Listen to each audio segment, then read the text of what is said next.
So the following video is going to be me presenting about my coaching sessions for Soft Skills X leadership class in Universitas Gajah Mada.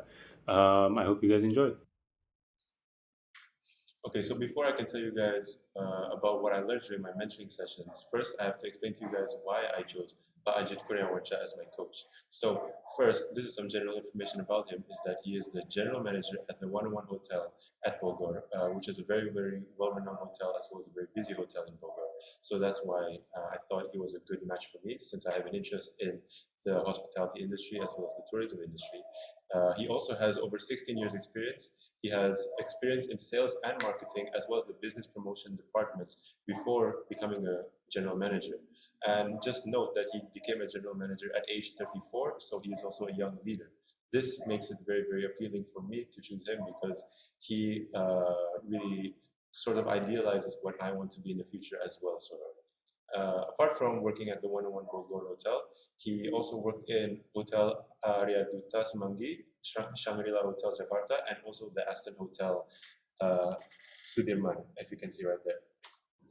Okay, now we will be talking about how I conducted my interview sessions with Ajit Kurniawansyah. So basically, starting from the left is my first session, which is based on intra-individual theories. In this session, we talk a lot about his individual traits, his decision-making process, as well as his leadership identity and how he created his leadership identity. This will all be further discussed later on, so I'll just continue. For the second session, we talked about dyadic theories, which is more about how he communicates and how he forms relations and maintains relations. For the third session, group level theories, we discussed a lot about his personal techniques and his personal experiences about leading from a group perspective. And finally, for the fourth session, is organizational level theories, which I really sort of asked him many questions to contextualize what it's like leading inside of a big corporation, which is his hotel, what it's like actually being a leader in a hotel, and things like that, more contextualizing leadership. I also set several focuses for my questions to Bajit. Mainly, these are emphasis on his personal experience.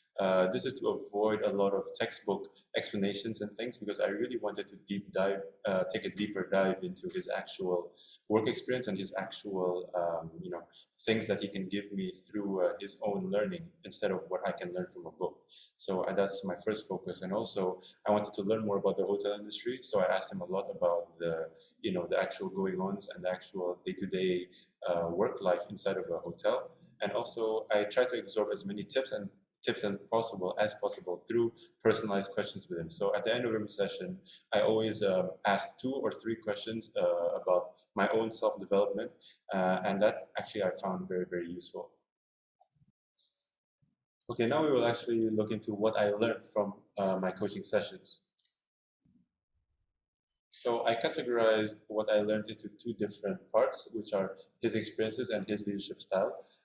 What I basically put into the his experiences category is what he told me worked for him. So all the tips and tricks as well as his techniques that worked for him as a leader throughout his time, and also the issues that happened within his hotel and how he solved it, as well as not only as a general manager, but when he was in the marketing department as well. So that's what I put into his experiences. And meanwhile, for his leadership style category, I really focused on uh, what he really told me based on the questions that he gave me. So really evaluating his traits and values, as well as how he conceptualizes himself as a leader, and how I would fit him into one of the leadership categories, one of the leadership styles that is told in our book. So these are some topics that I will discuss upon in my his experiences category. I will further elaborate on this in my report, but basically these are the 3 main topics, which is a young leader. What I mean by this is my coach became a leader at a very young age, at only 34 years old, in the hotel industry, which is it's very rare for a general manager to be appointed at the age of 34. So this is very impressive. And the reason that he got the position in the first place is because he did well as a vice general manager. So I will really detail his struggles and how he successfully became a general manager and proved to his bosses and his peers that he could be a good general manager at a young age. Apart from that, I will also detail how he managed to survive during the COVID-19 pandemic, because as we all know, COVID-19 hit the tourism and the hospitality industry very badly, as well as how he turned around a bad work culture in his hotel back in 2015 when he first became the general manager in Bogor 101. The work culture there was very, very bad. He had to turn it around. I will detail how he did that as well. For his leadership style category, I will very briefly discuss this in this video because I will go into great lengths in discussing this in my report, but I can't fit this into the short video. So basically, flexible and adaptable is how he sets himself as a not so nice, not so transformative leader, but at the same time also taking a lot of feedback from his subordinates, as well as actively discussing and actively bringing up his subordinates at the same time. So, he's not always nice, he's not always bad. He has to be very flexible and adaptable, and that is what he thinks works best for him, instead of sticking to transformational all the time, or sticking to transactional all the time, or authoritarian all the time. He has to really mix it up and be sort of like a more all-rounder as a leader. Be the vision and be the example is basically him really prioritizing, not prioritizing, but really valuing becoming a exemplary leader. So you have to lead by example. That's the phrase that he uses a lot, is lead by example, and also have a vision, because if you don't have a vision, then your subordinates will not know where to go.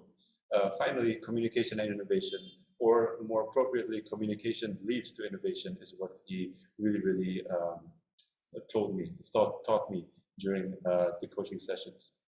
So these are some tips that Ajit Kurniawancha gave me. These are based off of the extra questions that I gave him at the end of every interview. So firstly is think out of the box. This is basically saying that following the procedure and following the regular method sometimes is not always the best case scenario. Sometimes you have to really brainstorm, or you have to get one of your subordinates to give you an idea to come up with a very effective solution. Don't stick to one leadership style is something that he really emphasized to me, because he actually struggled while trying to stick to one leadership style, and until he really figured out that he can't always be diplomatic, he can't always be transformational, he can't always be authoritarian, he has to mix it up. So that's one thing that he really pointed out to me. Also, when to be expressive and when to be quiet. This is very important for him, because as a leader, sometimes you just need to be quiet. Sometimes you just need to let your subordinates, your workers, do what they need to do, and they can do it pretty well, and they prefer it. They prefer you not interrupt them a lot of the time. But sometimes you do need to intervene. Sometimes you do need to be expressive, and knowing when to do this and when not to do this is very important. And finally, I'm sure everybody has heard this, many times, a million times, but work-life balance is incredibly important, especially because leadership is a stressful job.